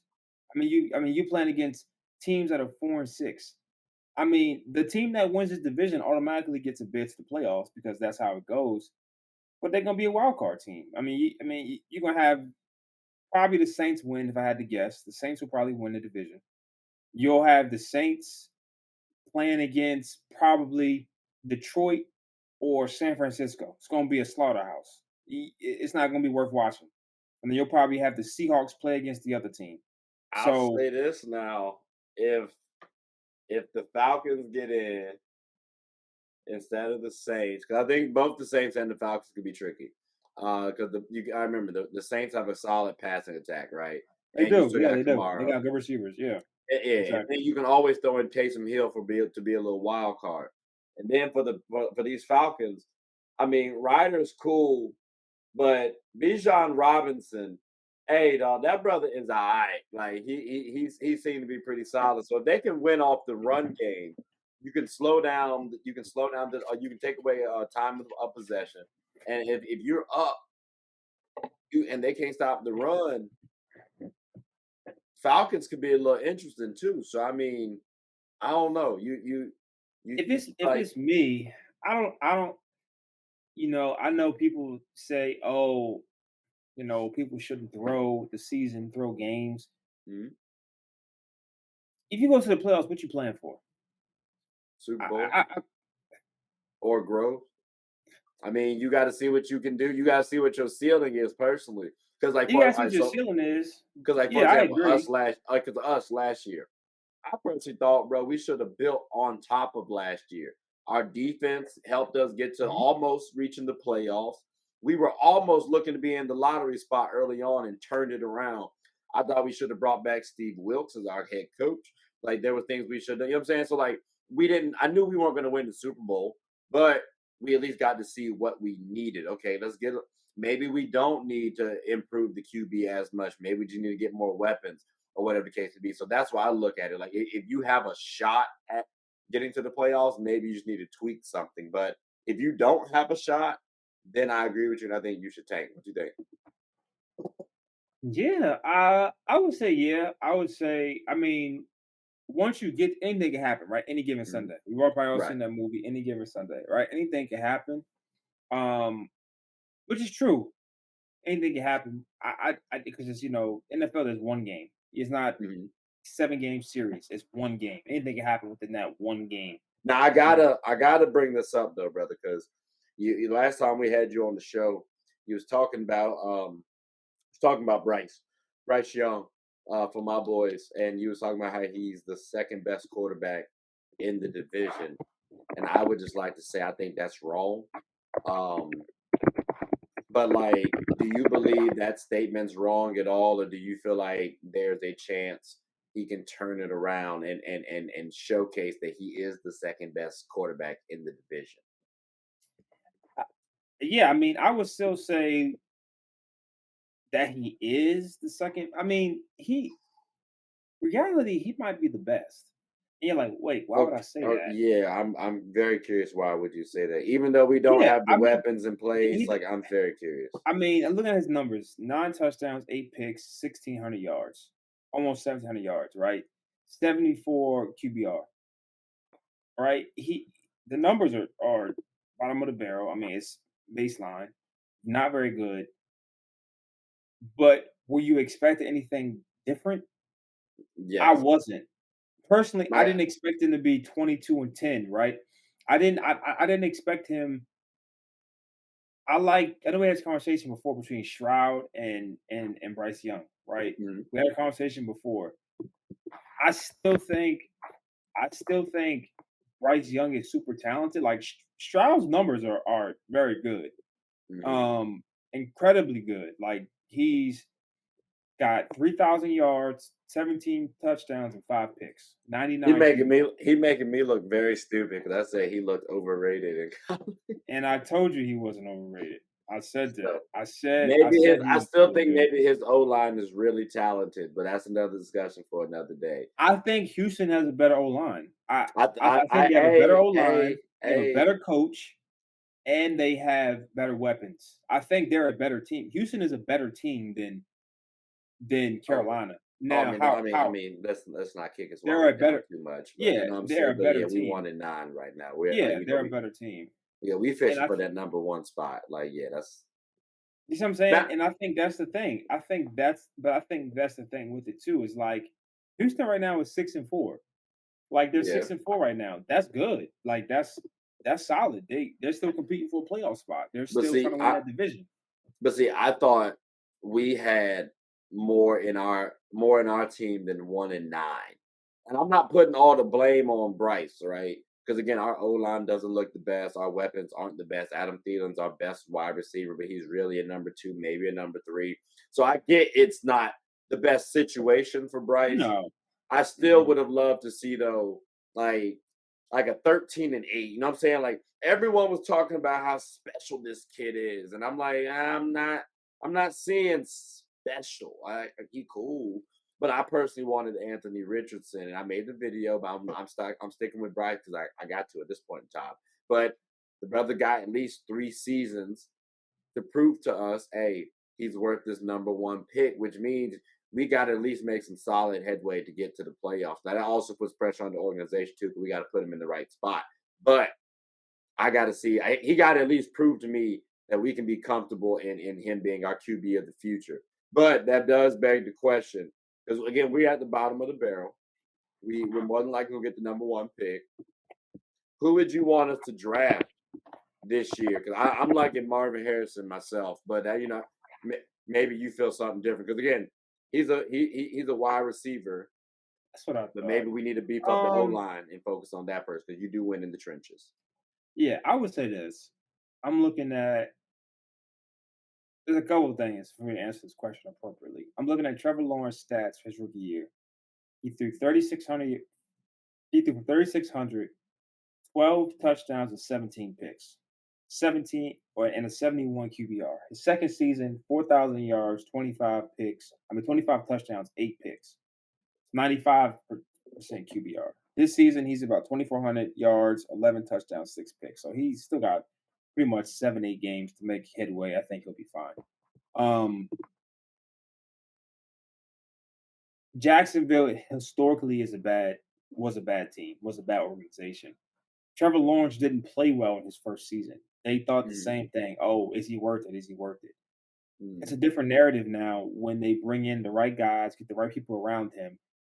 He had 17 picks and 12 touchdowns, and he was supposed to be the second coming of Peyton and a combination of a running guy with that. Yeah, So like I can't, and that's why I say I don't get held up and guys will pick number one overall because you're picked to the worst team in the league. And so, so go ahead, I'm we listening. go. No, I'm saying so. With that being said about the IQ, right? Would you lean us going skill or us focusing on the line? Because we got to protect Buddy, But to your point, though, and to what I was saying earlier, we need to give him more Hmm. talent. So Yeah, let you me think on GM, that. I was I about to gotta, say I you gotta, GM, you got to think I about gotta, that. I gotta ponder if I'm I, spending the number one pick on a wide receiver, not because Chase was picked fifth, right? He mm, was picked, and he got held in a good Super Bowl, so I can't be mad at that pick. They thought Chase was picked too high, so and I don't. I think he was an exceptional talent. So maybe these are exceptions. Maybe these are exceptions. But here's what we'll do. Then. yeah, Here's what we'll do. yeah. We'll get. I'm about to say That's a we different segment. Yeah, yeah. I don't know. yeah, but I don't know. yeah. Yeah, What I was I gonna don't say, know. I think that what we just did is we're gonna have to get Mark and Nick back on the show and ask them what they think, because I'm sure they're gonna try to say O line, but again, you play wide receiver, so I'm trying to help you out here and fight for your position. You know what I'm saying? But Yeah, again, but I they think so many guys are so expendable nowadays. And I'm gonna be honest with you, like you don't you don't need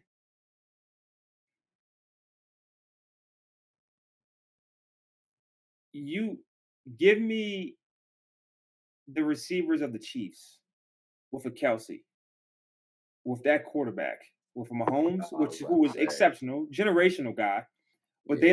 they don't need Tyreek. So people thought that they were crazy when they let him go. Oh, what's he gonna do? What's he gonna do? Won a Super Bowl. I mean, you still could have He kept won him. another one. I He mean, won another one. you still could have kept him though. That's all I'm saying. It makes it a lot They easier. weren't gonna pay him that money though. They weren't gonna I pay hear him that that too. money. I hear that too. I hear that too. Yeah, I hear that too. I They hear that. weren't paying him that money. But They had look, to pay let's. Kelsey and they had to pay Mahomes. So. No, that's true. That's true. But look, let's move on to the final division of the NFC. Right, we got the NFC West. You got the 49ers. You got the Seattle Seahawks. You got the Rams, and you got here the Cardinals. Who gonna beat the 49ers if possible? Like, because I understand you're looking at Seattle Seahawks and 6-4, and you say, well, obviously them, but I don't want to I don't want to slander the Rams too much, because remember they did win the Super Bowl not too long ago. Sean McVay is still head coach. They got a good receiving team. You know what I'm saying? Cooper Kupp's over there. They got a nice little wide receiving car. I forget the young boy or the young lad's name. But the rookie, like they still got Aaron Donald. Like maybe they can make something shake. What's your thoughts, Byron? Can the Rams challenge the Seahawks for in the 49ers, or is it really just going to be 49ers and Seahawks battling it out? I know Kyler Murray hasn't played all season except for the last 2 weeks. Oh yeah, I ain't even mentioned them. They fight me. They It's fight funny. my boys first. I was playing against Kyler Murray on 2K a couple weeks ago in Pro Am. Oh, which You were kind of playing interesting. against them. Yeah, Hey, is he nice? Is he nice? Did you win? Talk he to me. wasn't bad. He actually Wasn't. wasn't bad. He actually wasn't Okay. bad. He wasn't bad. He had about like 15-6. He actually was not bad. I don't know Okay. if it's Okay. him on his account, but they show like professional athletes with microphones and basketball. Whatever they are. It was Kyler Murray's account. Okay. He's on Xbox Okay. because there's Okay. crossplay on 2K. So, shout out to Kyler Murray for playing 2K. But I would say, I wouldn't count. I mean, clearly count them out the playoffs, the Cardinals, but I wouldn't count them out. At least making a little noise, because Kyler Murray has played the last 2 games. So I'm sure that the Cardinals will win a few more games. I do like Kyler Murray as a quarterback. I think he's very talented. But challenging the 49ers though, No. I mean, they're not. I mean, they're that's what I'm not going saying. to That's what challenge I'm him. saying. But but the 49ers are arguably top to bottom one of the best teams in the league, especially adding Chase Young. I hear you, but again, the I Seattle mean, Seahawks are kind of close, and then it's not like the Rams are OD far away. Like no, the Rams aren't doing no. They're not making no noise. I'm telling you right now. If you want, I'm sorry. I know this is for the segment. Rams ain't making no noise, and Cardinals ain't making no noise.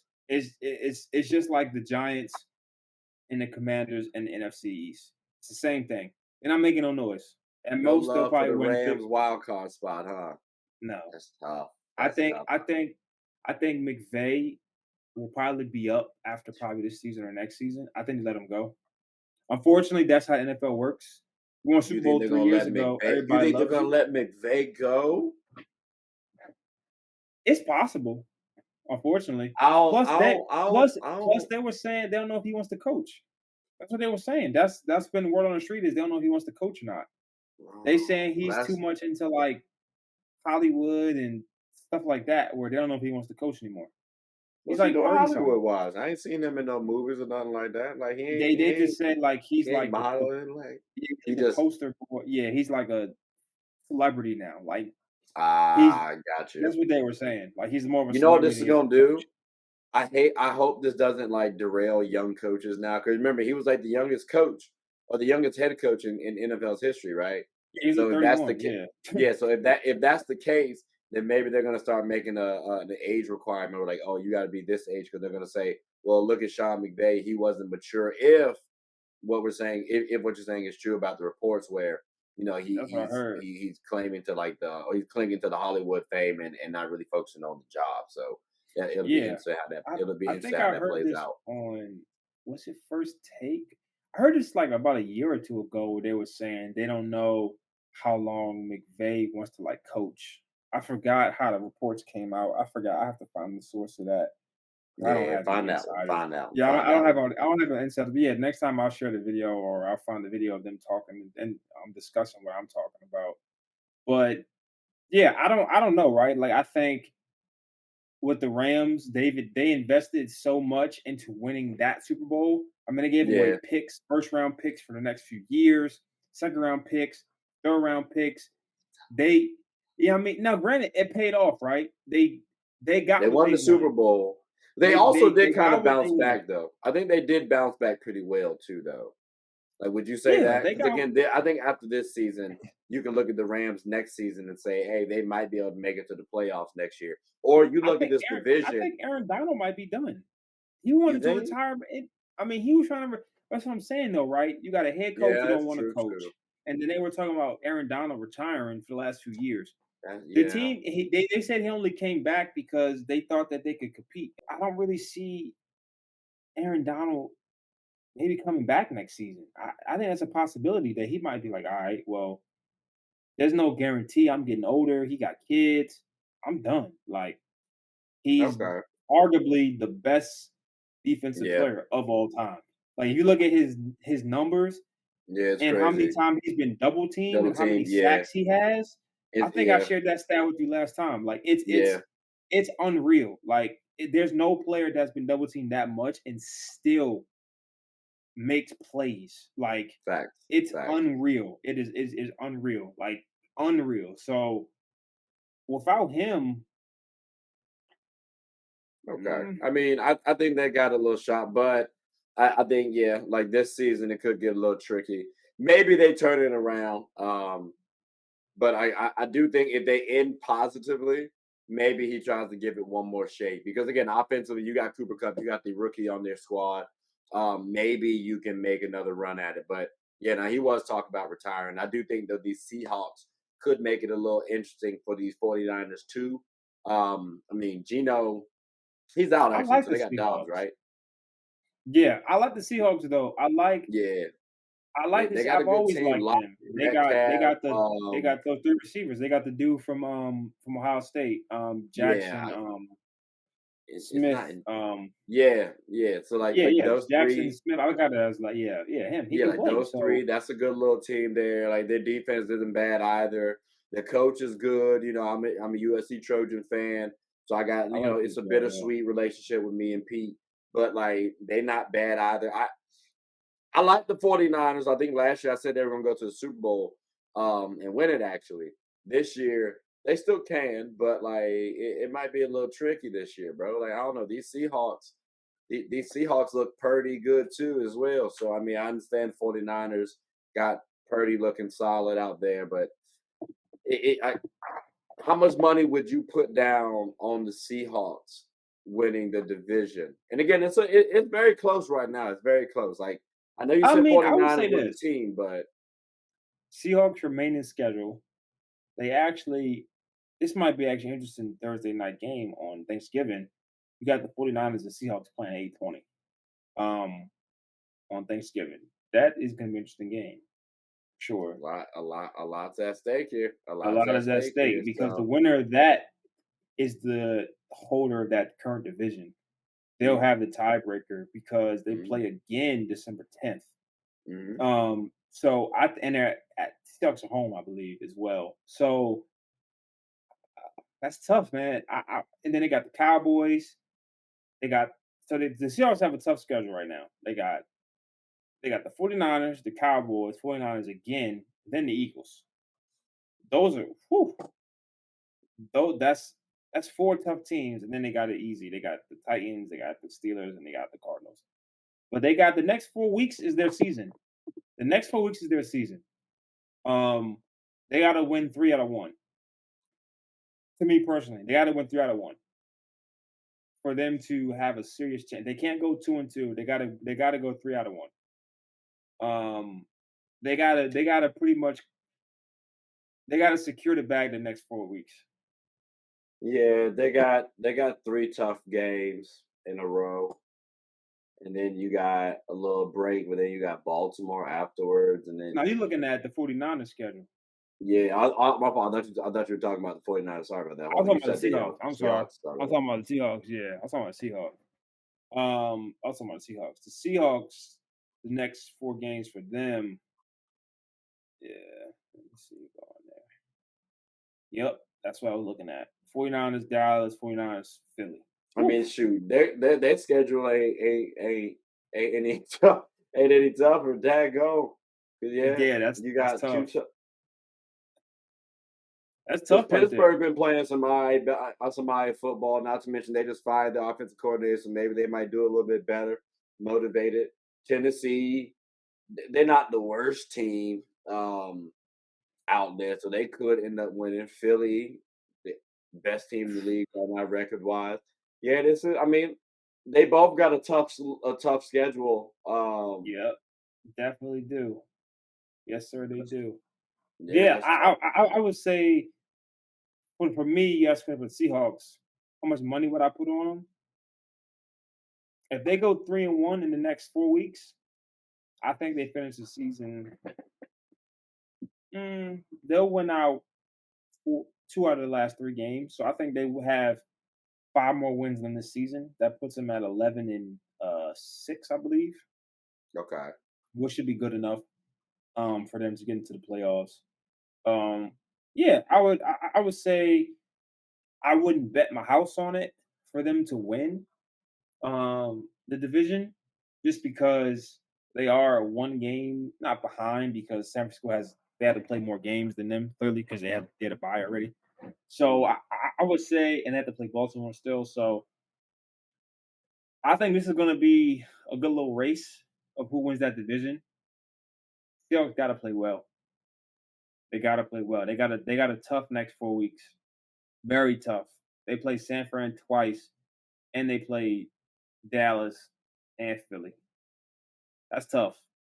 I mean, those are right. I mean, right now they're playing teams with 7-3 records or 9-1 records. Cowboys have a 7-3 record. I'm hearing no money putting down on the Seahawks. That's what I'm hearing. That's what I'm hearing. Okay. I was about to say, I'm hearing you trying to think about it right now, and I'm seeing it's a little trepidation right after the Seahawks. Yeah. All right, so look, they'll probably Lockett and company, y'all got to prove if y'all like a challenge. Byron said y'all not gonna win. I think y'all got a little shot. I might put a couple bucks on you.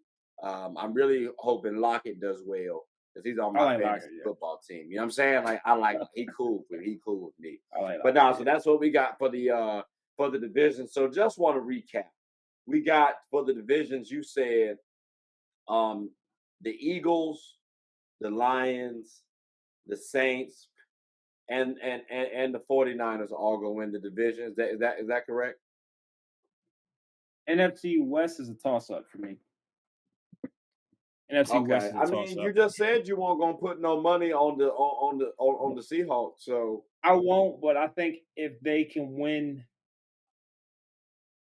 If they can beat San Fran once, if they beat San Fran once, Do you believe they will, though? That's the question. I can't count out the 12th man. I can't count out Seattle. Be balling right now. This normally the time of the season where they be balling. This normally Pete Carroll's bread and I butter need an time. answer. So I need an answer. matter of fact, give me Seattle. I'm gonna run it down one more time. I'm gonna run it down one more time. Eagles right here. You know what I'm saying? Yep. He said Eagles. He said the Lions. He Yep. said the Saints. Yeah. He said, Give me San Fran. They got an easier schedule. San Fran. All right, that's Seattle got too hard of a schedule. They got to play Dallas, Philly, and San Fran twice. It's not happening. Look, San Fran got to beat the Ravens too now. Like that's no easy game. But watch them come up there and dog walk them, bro. It's gonna be crazy. All right, but I'm that's not a gonna good lie little to you though. list. But yeah, I would say the 49ers, the only team that they really have to play that's difficult in the next 7 weeks, they got to play the Seahawks twice, the Eagles, and the Ravens. So they got 4 games for them too. It's the same thing. It's the same exact thing. That's They what I'm got saying. really, It's a very tough situation. Yeah, it is. Yeah. So it comes down to if you think the Seahawks will beat the 49ers, and it sounds like that's where you start to hesitate a little bit. So, like I said, Seahawks, DK, Tyler, and them. He don't believe in y'all. Like, no, he don't believe in y'all. You know what I'm saying? Like this guy right there. Hey. But nah, Byron, I appreciate you for covering the NFC, my boy. Next time, we're going to try to get you on the AFC. I don't think you covered that one last time, did you? No, I didn't cover it. Yeah, I can get on that one. Yep. Okay, definitely. Yeah. So we will definitely cover you on we will definitely cover you on that one, my boy. Do you have anything you want to say before we close up shop? Nah, man. I just hope that y'all have a great Thanksgiving.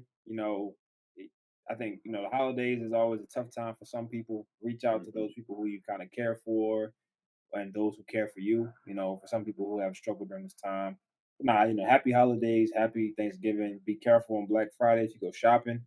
I don't really do Black Friday shopping, but be careful if you do. Just have a blessed rest of your week. That's it. That's a great one right there. I appreciate that. Also reminding me, I definitely got some stuff that I still got to purchase on Amazon. That's my Black Friday shopping. I ain't going out like Yeah, I'm not going out. Not at all. Hey, but those were good times back in the day, bro. Like Black Friday shopping out and about. Those are all right times, man. I hated them lines though. They were really long. I'm not going nowhere. But hey, they were good times. But ladies and gentlemen, I hope you enjoyed the show. Please like, subscribe, comment, tell anyone who's anyone. My name is Trey. I'm the host of Get a Bucket. Hope you're all having a good one. Take care.